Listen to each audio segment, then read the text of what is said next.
നമസ്കാരം. നമ്മൾ ഇന്ന് മൗലാന വഹീദുദ്ദീൻ ഖാന്റെ ഒരു വിശകലനം നോക്കുകയാണ്. ഇസ്ലാമിനെ അതിന്റെ അടിസ്ഥാന ഗ്രന്ഥങ്ങളിലൂടെ എങ്ങനെ മനസ്സിലാക്കാം എന്നുള്ളൊരു ശ്രമം. അതെ, പ്രധാനമായും നമ്മൾ നോക്കുന്നത് ഖുറാനും പിന്നെ ഹദീസും. ഹദീസ് എന്ന് പറഞ്ഞാൽ പ്രവാചകന്റെ രീതികൾ, വാക്കുകൾ. അതെ, പ്രവാചകചര്യ. അതോടൊപ്പം ആദ്യകാല തലമുറകളുടെ, അതായത് അസർ എന്ന് പറയും, അവരുടെ മാതൃകകളും. ശരി. അപ്പോ ലക്ഷ്യം ഈ ഗ്രന്ഥങ്ങൾ വെച്ച് ഇസ്ലാമിനെ മനസ്സിലാക്കുക എന്നതാണ്. അതെ. കാരണം പലപ്പോഴും നമ്മൾ കാണുന്നത് ആളുകൾ ചിലപ്പോ ചില മുസ്ലിംകളുടെ പ്രവൃത്തികൾ വെച്ച് ഇസ്ലാമിനെ മൊത്തത്തിൽ വിലയിരുത്തും. ഒരു പ്രശ്നമുണ്ട്. അപ്പൊ ഖാന്റെ ഈ വിശകലനം തുടങ്ങുന്നത് തന്നെ ഇസ്ലാം വേറെ മുസ്ലിം വേറെ എന്ന് കണ്ടോണ്ടാണ്, അല്ലെ? എന്തുകൊണ്ടാണ് ഈ ഒരു വേർതിരിവ് ഇത്ര ഇമ്പോർട്ടന്റ്?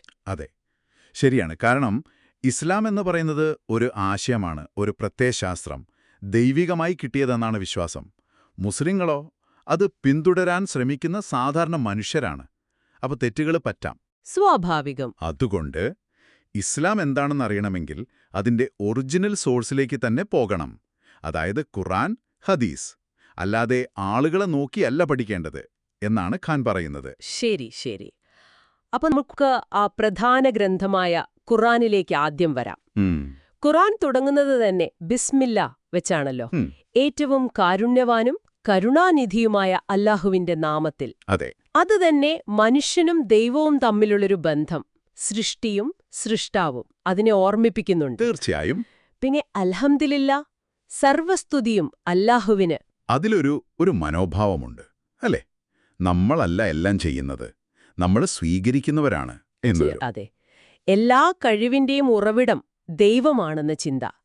നമ്മൾ റിസീവേഴ്സ് മാത്രം. പിന്നെ ഖുറാൻ സ്വയം പറയുന്നത് ഇതാകുന്നു ഗ്രന്ഥം, ഇതിൽ സംശയമില്ല എന്നാണല്ലോ. ഒരു ഗൈഡ് ബുക്കായിട്ടാണ് അത് സ്വയം അവതരിപ്പിക്കുന്നത്. ജീവിതത്തിലെ വലിയ ചോദ്യങ്ങൾ, ഞാനാര്, എന്തിനീ ജീവിതം, മരണം, അതെ, അതിനൊക്കെ ഒരു ഉത്തരം നൽകാൻ ശ്രമിക്കുന്നു.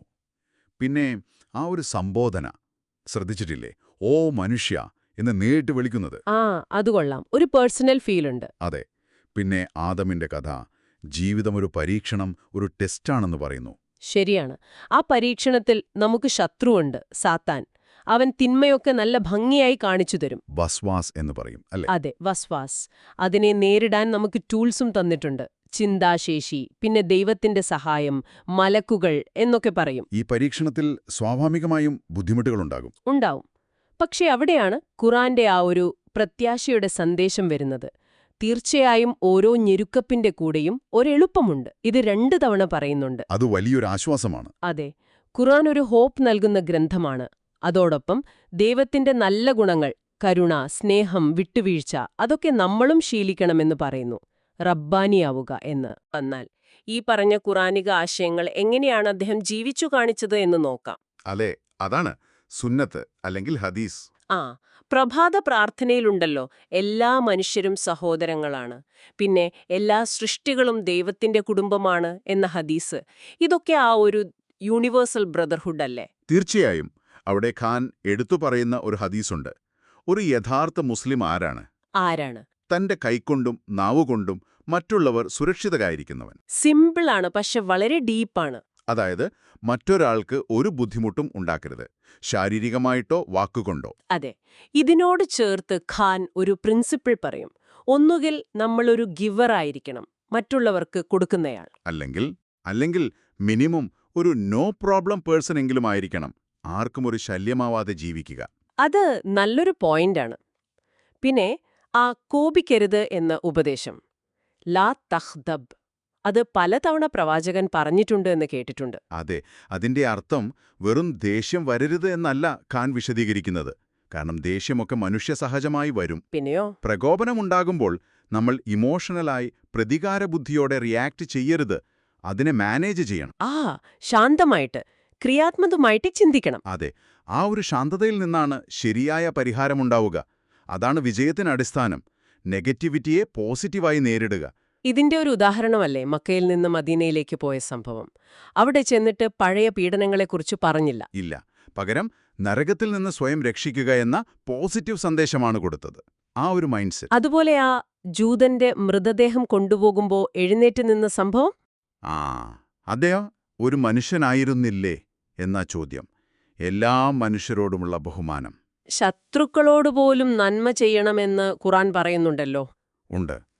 തിന്മയെ ഏറ്റവും നല്ലതുകൊണ്ട് തടയുക. അപ്പോൾ നിന്നോട് ശത്രുതയിലുള്ളവൻ പോലും ഒരുറ്റ ചങ്ങാതിയെപ്പോലെ ആയിത്തീരും. സ്നേഹം കൊണ്ട് കീഴടക്കുക. അതെ. അപ്പോ ചുരുക്കി പറഞ്ഞാൽ ഈ വിശകലനം ഊന്നൽ നൽകുന്നത് ഇസ്ലാമിനെ അറിയാൻ അതിന്റെ സോഴ്സുകളായ ഖുറാനിലേക്കും പ്രവാചകചര്യയിലേക്കും പോകണം. ശരിയാണ്. വ്യക്തികളുടെ പ്രവൃത്തികൾ വെച്ചല്ല അതിനെ അളക്കേണ്ടത്. സ്നേഹം, കരുണ, മനുഷ്യത്വം, പിന്നെ ഈ പറഞ്ഞ പോസിറ്റീവ് ചിന്ത, പ്രകോപനങ്ങളെ നേരിടേണ്ട രീതി, ഇതൊക്കെയാണ് ഈ ഗ്രന്ഥങ്ങൾ മുന്നോട്ടു വെക്കുന്ന പ്രധാന കാര്യങ്ങൾ. അതെ. അപ്പോ കേൾക്കുന്ന നിങ്ങൾക്ക് ഒരു ചിന്തയ്ക്കു വേണ്ടി, ജീവിതം ഒരു പരീക്ഷണമാണെന്നും ഈ വെല്ലുവിളികളെ നേരിടാൻ നമുക്ക് ചില ടൂൾസൊക്കെ കിട്ടിയിട്ടുണ്ടെന്നുമുള്ള ഈയൊരാശയം. യുക്തി, ദൈവിക മാർഗദർശനം പോലുള്ളവ. അതെ.